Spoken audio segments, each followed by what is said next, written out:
अभी ये सर्वाइव कर रही है सिर्फ इंस्टॉलमेंट प्लान के ऊपर। इंस्टॉलमेंट प्लान चल रहा है इनका, और उसमें भी काफ़ी कुछ है बताने को। 0% मार्कअप बताते हैं लेकिन काफ़ी कुछ है बताने को। उसका जो एग्जॉस्ट है साइलेंसर, सबसे पहले वो जंग पकड़ता है, और जो हैंड ग्रिप्स हैं उनकी क्वालिटी थर्ड क्लास है। स्विचेस इंतहाई नाकस हैं। इनमें फ्यूल गेज नहीं है, फ्यूल गेज के साथ साथ गियर इंडिकेटर नहीं है। जितने भी ट्रैवलर्स हैं जिनके पास GS है, ऑलमोस्ट उनमें से 90% बाइक ख़रीद के सबसे पहले गियर इंडिकेटर इंस्टॉल करवाते हैं।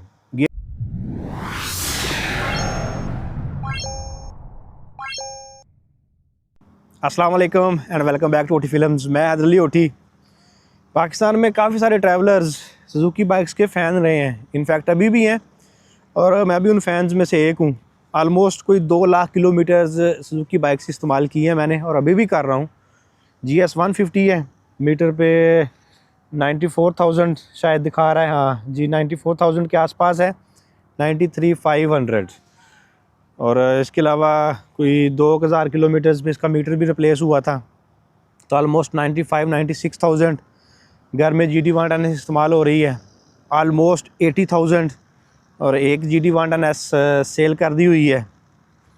तो इस तरह कुल मिला के कोई 2 लाख किलोमीटर्स का एक्सपीरियंस रहा है सुजुकी बाइक्स के साथ। और जिनमें से मेरा ख्याल है 2 लाख में से कोई 50,000 किलोमीटर्स लॉन्ग टूर्स होंगे, साउथ पंजाब के, नॉर्थ पाकिस्तान के, KP की चित्राल, और जो गिलगित साइड हमारी, और कश्मीर। तो ऑलमोस्ट 50,000 के लॉन्ग टूर्स हैं। बाकी डेली कम्यूट है इसमें। तो मैं बता रहा था कि काफ़ी सारे फ़ैन्स थे सुजुकी बाइक्स के, आज भी हैं, लेकिन ये फ़ैन्स अभी आहिस्ता आहिस्ता कम हो रहे हैं। तो थोड़ी सी रीज़न्स पे गौर करते हैं कि क्या वजूहत है, सुजुकी के फ़ैन्स क्यों कम हो रहे हैं, और जो सुजुकी बाइक्स अभी ख़रीदना चाह रहे हैं, जो कुछ दोस्त अभी पहली दफ़ा सुजुकी बाइक्स ख़रीदना चाह रहे हैं, उनको क्या बातें ज़हन में रखनी है। तो आज सुजुकी बाइक्स के जो तमाम मॉडल्स हैं, जो तमाम कैटेगरीज़ हैं, उनको 1 बाय 1 डिस्कस करते हैं। सबसे पहले बात करेंगे सुजुकी GD 110S की। सुजुकी GD 110S आलमोस्ट 3,70,000 के आसपास प्राइस है, और इसमें मतलब काफ़ी पिछले कोई 10 सालों से कोई इनोवेशन नहीं है। इससे पहले जो इनकी हेडलाइट थी उसके ऊपर कॉलिंग यानी कि हुड नहीं थी, तो वो 10 साल में उन्होंने वो डाल दी है। तो अब मज़ीद उसमें कोई इनोवेशन नहीं है। उसमें कुछ 2-4 ऐसे काम हैं जो कि बड़ी देर से लोग कंप्लेन कर रहे हैं, मसला है, लेकिन उन पे कंपनी गौर नहीं कर रही। उनमें से सबसे बड़ा मसला रियर टायर का है। इतने हल्के टायर हैं कि वो उस बाइक के साथ, GD 110S के साथ सूट ही नहीं कर रहे। वो सारी जो उसकी ग्रेस है ना, उसको ख़त्म करते हैं। और दूसरा, शॉक अब्ज़ॉर्बर बहुत ही सॉफ्ट है, और ग्राउंड क्लियरेंस बाइक की काफ़ी कम है, जिसकी वजह से आपको कंफर्टेबिलिटी बहुत ज़्यादा मिलती है, बहुत ज़्यादा कंफर्टेबल बाइक है।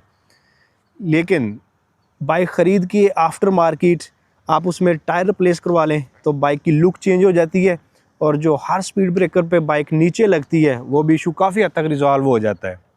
तो काफ़ी सारे दोस्त उसमें 317 का टायर रिप्लेस करवा लेते हैं।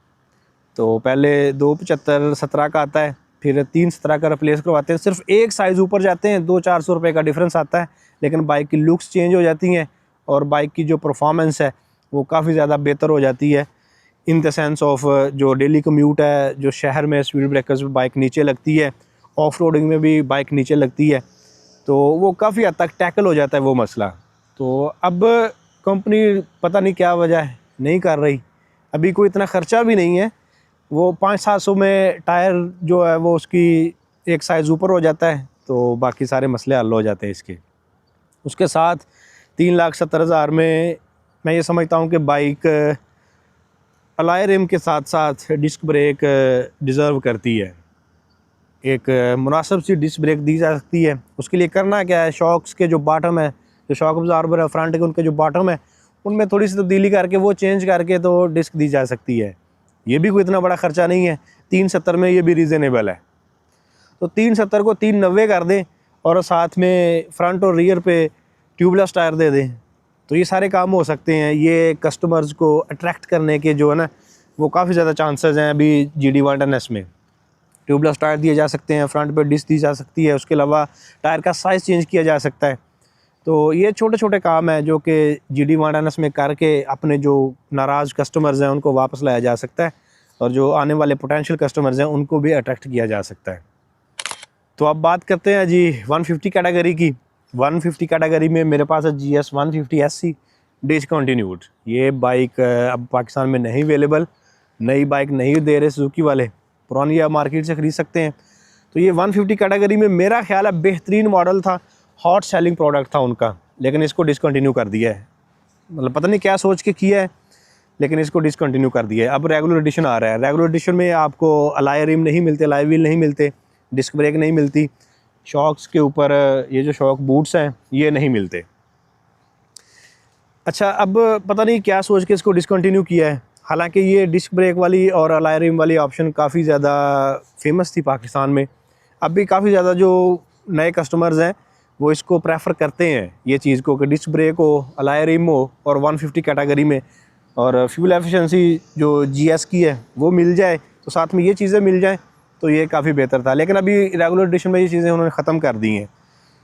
तो अगर ये चीज़ें ख़त्म की थी तो कुछ थोड़ा सा कुछ और देना चाहिए था, मतलब थोड़ी सी तब्दीलियाँ कर देते, जैसा कि फ्यूल गेज नहीं है इसमें, इसका जो मेन डिस्प्ले है, जो कि इनके मीटर्स हैं वो बड़े बेसिक किस्म के हैं, इनमें फ्यूल गेज नहीं है। फ्यूल गेज के साथ साथ गियर इंडिकेटर नहीं है। जितने भी ट्रैवलर्स हैं जिनके पास GS है, ऑलमोस्ट उनमें से 90% बाइक ख़रीद के सबसे पहले गियर इंडिकेटर इंस्टॉल करवाते हैं।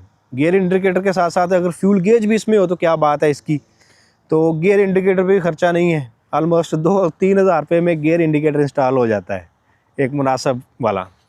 तो कंपनी थोड़ा सा अच्छा कर दे, कोई 10,000 वाला इंस्टॉल कर दे गियर इंडिकेटर, उसको मीटर के अंदर रख दे इंडिकेटर को, और उसके साथ साथ एक फ्यूल गेज लगा दे, तो ये कोई ऑलमोस्ट मेरा ख्याल है कि 10-12 हज़ार रुपये में ये सारे काम हो सकते हैं।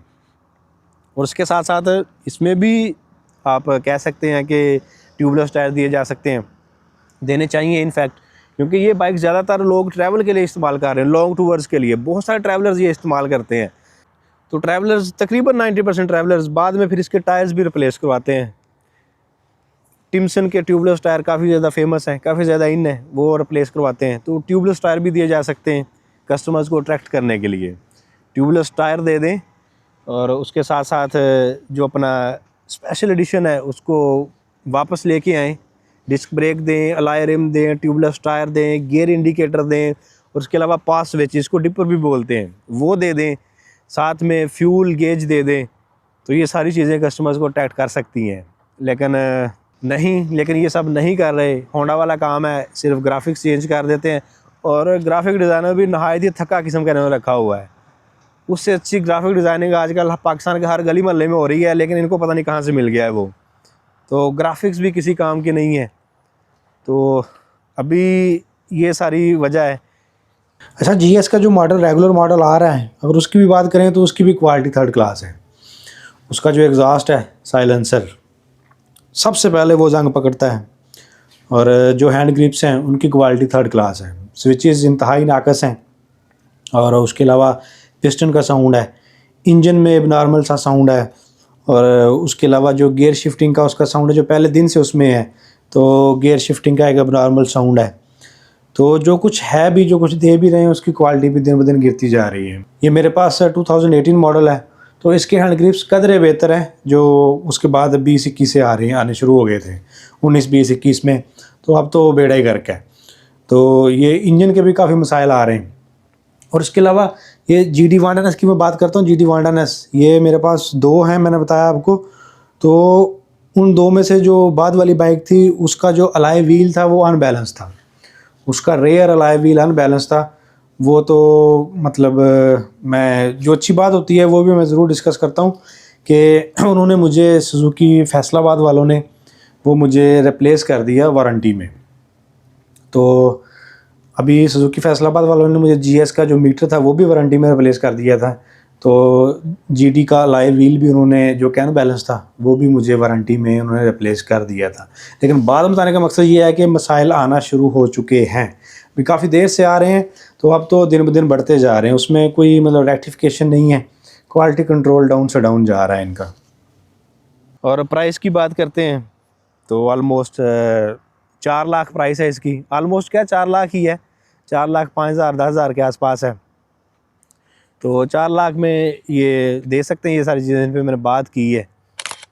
तो इसके अलावा अगर GR की बात करते हैं, GR 150, तो माशाल्लाह उसकी तो प्राइस ही 5.5 लाख है 150 कैटेगरी में, जिसमें EFI नहीं है, जिसमें नॉर्मल डिस्क ब्रेक है, ABS नहीं है।